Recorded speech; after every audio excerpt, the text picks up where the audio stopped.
Hello everyone, welcome to Chudiwal physics classes. मेरे channel को subscribe करें और दोस्तों के साथ अपने ज्ञान को बांटें। अपने ज्ञान को नहीं बांट पा रहे तो मेरे ज्ञान को जरूर बांटें। उनको कहे कि इस चैनल को सब्सक्राइब करें। देखिए, आज का टॉपिक है इलेक्ट्रोस्टैटिक्स ऑफ कंडक्टर्स। इस टॉपिक में आपको पढ़ना है इलेक्ट्रोस्टैटिक्स का मतलब क्या होता है। स्टैटिक मींस रुका हुआ। इलेक्ट्रिक फील्ड जब चार्ज रुकी रहे उस कंडीशन में इलेक्ट्रोस्टैटिक्स। सारी की सारी कहानी ये है कंडक्टर के केस में हमें देखनी है। कंडक्टर में पता है आपको क्या होती है? Free charges. फ्री चार्जेज मतलब देखिए, वैलेंस हर जो मटेरियल, कोई भी मटेरियल लिया जाए, कंडक्टर की मटेरियल ली जाए, कंडक्टर मींस जो कंडक्ट करता है इलेक्ट्रिसिटी, मींस उसको करंट को इजी पाथ मिल जाए। कंडक्टर के केस में आपने देखा होगा कि कोई भी कंडक्टर ली जाए तो उसमें एटम और मॉलिक्यूल्स, एटॉमिक लेवल की बात की जाए तो हर एटम बना होता है इलेक्ट्रॉन, प्रोटॉन और न्यूट्रॉन से। आउटर शेल पर क्या होता है? इलेक्ट्रॉन। इलेक्ट्रॉन में भी दो कैटेगरी है, एक तो बाउंड इलेक्ट्रॉन जो बैलेंस, दूसरा होता है valence electron. Valence electron free होता है मूव करने के लिए। कंडक्टर में एक जगह से दूसरी जगह तक वो फ्री मूव कर सकता है मटेरियल में, उस मटेरियल में। और इलेक्ट्रॉन जो फ्री इलेक्ट्रॉन है उसको कह सकते हैं gas, as a gas of electron, उसको ट्रीट कर सकते हैं। तो यहां पर आपको जो देखना है और समझना है कि जो इलेक्ट्रॉन होता है, जो फ्री इलेक्ट्रॉन होता है, वो फ्री होता है with in the metal, with in the metal. अच्छा, एक बात और बताएं, एक मेटल होता है, एक नॉन मेटल। क्या जितने भी नॉन मेटल है सारे कंडक्टर है? ये जितने भी मेटल है वो कंडक्टर है। मतलब मैं ये पूछ रहा हूं कि मेटल में जैसे सिल्वर, गोल्ड, ये सारे के सारे कंडक्टर हो गए। क्या आपके दिमाग में कोई ऐसा नॉन मेटल है जो कि कंडक्टर हो? तो आप कमेंट सेक्शन में लिखें। तो ये क्या होता है? Free within the metal but not free to leave the metal. वो जो मेटल का आपका पास कोई भी मटेरियल है उसके सरफेस पर तो फ्रीली मूव कर सकता है, लेकिन उस सरफेस मतलब उस मटेरियल को वो नहीं छोड़ेगा। Not free to leave the metal. Electron की बात हो रही है यहां पर, फ्री इलेक्ट्रॉन, वैलेंस इलेक्ट्रॉन की बात हो रही है। अब इसमें कुछ प्रॉपर्टी ये भी है कि इसको जो फ्री इलेक्ट्रॉन है, मैंने बताया ना, इसको as a kind of gas से रिप्रेजेंट कर सकते हैं। जैसे गैस फ्रीली मूव कर जाता है, गैस के मॉलिक्यूल्स, लाइकवाइज इलेक्ट्रॉन भी उस मटेरियल में फ्रीली मूव करेगा। आप कुछ प्रॉपर्टी देखेंगे। प्रॉपर्टी क्या है? पहला प्रॉपर्टी आप लिख ले, inside a conductor. Inside a conductor, conductor के अंदर, सपोज इनसाइड ए कंडक्टर कोई भी मेटल पीस, हाँ, आप ये सपोज ये मेटल का है पूरा का पूरा, ये रिमोट पूरा का पूरा मेटल का है, ये एसी का रिमोट पूरा ही मेटल का ही। सपोज ये ऑब्जेक्ट जो है मेटेलिक है, तो इलेक्ट्रिक फील्ड इसके अंदर में किसी भी लोकेशन पर देख रहे इनसाइड, अंदर, वो जीरो होगा। Inside a conductor electrostatic field is zero. Electrostatic field की बात हो रही है। इलेक्ट्रोस्टैटिक मींस रुका हुआ। रुका हुआ क्या? रुका हुआ चार्ज। सपोज अगर इलेक्ट्रिक फील्ड वहां पर जीरो नहीं होता, नॉन जीरो है, एग्जांपल ले रहे हैं, अगर सोच रहे हैं, अगर सोचिए आप, अगर वहां पर इलेक्ट्रिक फील्ड नॉन जीरो है, it means that electric field अगर प्रेजेंट है इनसाइड ए कंडक्टर, अगर इलेक्ट्रिक फील्ड प्रेजेंट है तो वहां पर चार्ज का मूवमेंट होने लगेगा, क्योंकि जहां चार्ज मिल जाए और इलेक्ट्रिक फील्ड मिल जाए वहां चार्ज का मूवमेंट होना ही है, होगा 100%।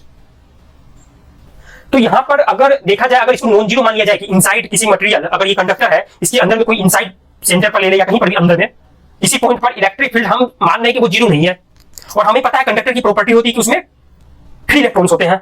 एक तो बाउंड इलेक्ट्रॉन होते हैं जो एटम के न्यूक्लियस से बाउंड होते हैं, मतलब कहा जाए तो वो उस एटम को जो एटम है उससे वो बाहर नहीं जा सकते हैं। लेकिन जो फ्री इलेक्ट्रॉन्स होते हैं, जो वैलेंस इलेक्ट्रॉन होते हैं, वो तो मूव कर सकते हैं, क्योंकि वो इलेक्ट्रॉन शेयर करते हैं। कहने का मतलब वो एक एटम से दूसरे एटम में जंप कर सकते हैं, तीसरे में जा सकते हैं, चौथे में जा सकते हैं, इस तरह से वो मूव करते हैं। तो इलेक्ट्रोस्टैटिक फील्ड अगर इनसाइड प्रेजेंट है और आपको पता चार्ज भी मेटल में होता है, तो चार्ज का मूवमेंट स्टार्ट होने लगेगा। और चार्ज का अगर मूवमेंट होने लगेगा तो वो स्टैटिक नहीं होगा, फिर नॉन स्टैटिक हो जाएगा। लेकिन जब स्टैटिक है, इसका मतलब चार्ज रुका हुआ है, तो 100% इलेक्ट्रिक फील्ड जीरो है, क्योंकि चार्ज रुका रहे और इलेक्ट्रिक फील्ड नॉन जीरो हो ऐसा संभव ही नहीं है, क्योंकि इलेक्ट्रिक फील्ड जैसे प्रेजेंट होगा, अगर चार्ज वहां प्रेजेंट है, और चार्ज तो 100% प्रेजेंट है, क्योंकि ये कंडक्टर की बात हो रही है, कंडक्टर के केस में चार्ज तो 100% प्रेजेंट है, तो जब कभी भी चार्ज रुकी हुई हो, मींस इलेक्ट्रोस्टैटिक फील्ड की बात की जाए, तो वो फील्ड जीरो होगी, चार्ज रुकी हुई होगी, मींस स्टैटिक के केस में जीरो आएगी फील्ड इनसाइड ए कंडक्टर। इतनी बात क्लियर होगी आपको। दूसरी property,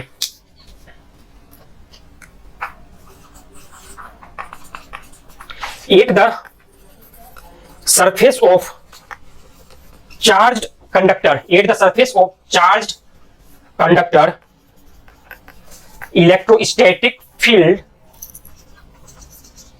must be normal to the surface at every point। समझ में आ रहा है? किसी को कोई डाउट? आपको यहां पर क्या है?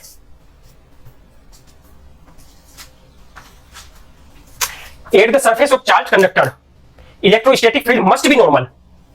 अगर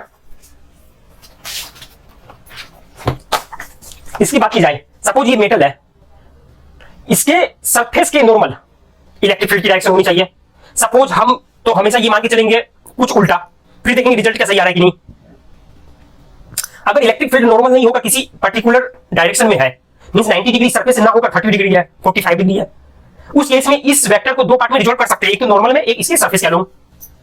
नॉर्मल वाली वेक्टर से तो कोई दिक्कत ही नहीं है, क्योंकि हमेशा मान भी रहे हैं कि यहां पर मस्ट बी नॉर्मल। अगर नॉर्मल नहीं होती तो देखते क्या होता है। अगर नॉर्मल नहीं है, इलेक्ट्रिक फील्ड इसके अलोंग है, सरफेस के है, और हमें पता है कंडक्टर में बहुत सारी फ्री इलेक्ट्रॉन्स है, तो वो इलेक्ट्रॉन्स मूव करने लगेंगे, और जैसे मूव करने लगे तो वो स्टैटिक नहीं रहेगा फिर।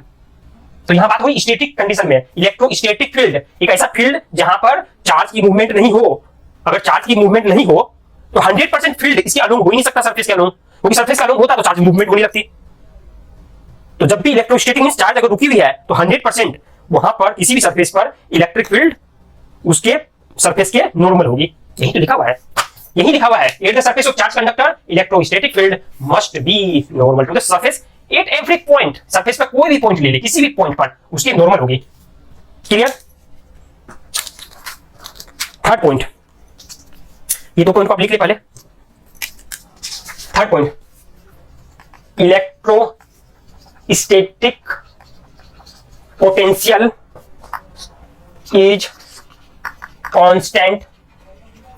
is constant throughout the volume of conductor and has same value as on the surface। इसमें सिंपल लॉजिक लगाए, पोटेंशियल कांस्टेंट क्यों होगा? जब इलेक्ट्रिक फील्ड अंदर में है ही नहीं तो पोटेंशियल डिफरेंस नहीं होगा। सरफेस पर रहे या उसके इनसाइड चल जाए, there will be no potential difference. क्यों? जब इलेक्ट्रिक फील्ड प्रेजेंट ही नहीं अंदर में तो पोटेंशियल डिफरेंस हो ही नहीं सकता। इट मींस दैट सब जगह पोटेंशियल इक्वल, सरफेस पर जो है वही इनसाइड में है। क्लियर? ये भी पॉइंट इंपॉर्टेंट है। इतनी चीज 1 2 3 ये सारी की सारी बात कंडक्टर के लिए। फोर्थ पॉइंट आप लिख सकते हैं 1 2 fourth point, the interior INTERIOR interior of A the interior of a conductor can have no excess charge in the static condition या situation। एक्सेस चार्ज क्यों नहीं हो सकता? क्या लिखा हुआ है? एक्सेस चार्ज नहीं हो सकता है। आपने गॉसेस थ्योरम में पढ़ा था ना, electric field multiply by ds equal to q upon epsilon not. ये नेट चार्ज था। Net charge means extra charges, excess charges. अगर इलेक्ट्रॉन और प्रोटॉन की वैल्यू सेम है, एक 5 कूलम एक -5 कूलम, -5 कूलम इलेक्ट्रॉन हो और 5 कूलम प्रोटॉन, तो नेट चार्ज जीरो। जब इलेक्ट्रिक फील्ड हमें पता है जीरो है तो चार्ज नेट जीरो होना चाहिए 100%। इसका मतलब क्या है? Inside of metal net charge is zero, मतलब जितने इलेक्ट्रॉन होंगे उतने प्रोटॉन होंगे। अगर कोई एक्स्ट्रा चार्ज है, मतलब अगर मेटल को आपने चार्ज कर दिया तो वो चार्ज सीधे सरफेस पर आ जाएगा सारा, क्योंकि इनसाइड को तो इलेक्ट्रिक फील्ड 100% जीरो है। दैट्स व्हाई यही लिखा हुआ है, interior of a conductor can have no excess charge in the static situation. Static situation की बात हो रही है, अगर उससे करंट पास हो रहा है then it is not static. इसका मतलब करंट पास हो रहा है, it means that current means rate of change of charge. Charge की वैल्यू टाइम के अकॉर्डिंग क्या चेंज हो रही है, तो चार्ज वहां रुकी भी नहीं रहेगी, मूवमेंट हो रही है टाइम के अकॉर्डिंग। हर सेकंड कितनी चार्ज जा रही है किसी भी एरिया क्रॉस सेक्शन से, cross sectional area of wire कर दीजिए, that is the current, electric current. इसके बाद वाला चैप्टर वही है, electric current. It is the fourth. Fifth में आपको लिखना है, it is the fourth. Fifth में आप लिखिए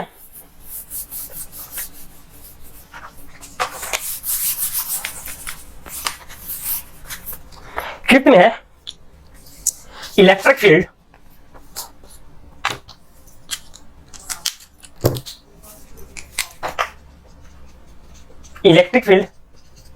eight the surface of charge conductor. Electric field at the surface of charge conductor, उसकी वैल्यू क्या होगी?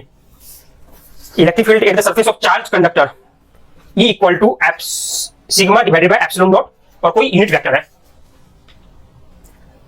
इसको आप सोल्व कर सकते हैं गॉसेस थ्योरम से। इलेक्ट्रिक फील्ड कंडक्टर के इनसाइड क्या होती है? जीरो, सारी की सारी बाहर होगी। जब बाहर होगी तो वहां पर अगर चार्ज डेंसिटी हमें पता है, उसको अगर एरिया से मल्टीप्लाई कर देंगे तो चार्ज मिल जाएगी। ठीक है, charge divided by epsilon naught. सबको ये ऐसी simple E into 4 pi R square, ये एरिया हो गई। Electric field into area equal to net charge. Net charge कितनी हो जाएगी? Q sigma divided by 4 pi R square. गलत, Q net divided by epsilon not. ये तो गॉसेस थ्योरम ने बताया था। अकॉर्डिंग टू गॉस ये रिजल्ट आएगी। इसको सॉल्व करते क्यू नेट क्या हो जाएगी? सिग्मा अगर चार्ज डेंसिटी है, सरफेस चार्ज डेंसिटी, उसको मल्टीप्लाई कर दे एरिया से, 4 pi R square epsilon naught E 4 pi R square. इसका मतलब क्या हो गया? ये और ये कैंसिल, तो इलेक्ट्रिक फील्ड की वैल्यू क्या आ गई? जो ये लिखी हुई है, और ये यूनिट वेक्टर है, ये आउटवर्ड होगी। तो इलेक्ट्रिक फील्ड इनसाइड है ही नहीं, उसकी डायरेक्शन आउटवर्ड है ना। ये कॉन्सेप्ट हो गया फिफ्थ वन। एक होता है इलेक्ट्रोस्टैटिक शील्डिंग। शील्डिंग मतलब क्या होगा कि अगर कोई मेटालिक बॉडी है, इलेक्ट्रिक फील्ड अगर कोई बाहर से आ रही है, तो उसके इनसाइड में अंदर कोई चार्ज या केविटी प्रेजेंट हो तो वहां इलेक्ट्रिक फील्ड नहीं जाएगी। इसी का मतलब इलेक्ट्रोस्टैटिक शील्डिंग, शील्ड कर देगा, बाहर के फील्ड को रोक देगा।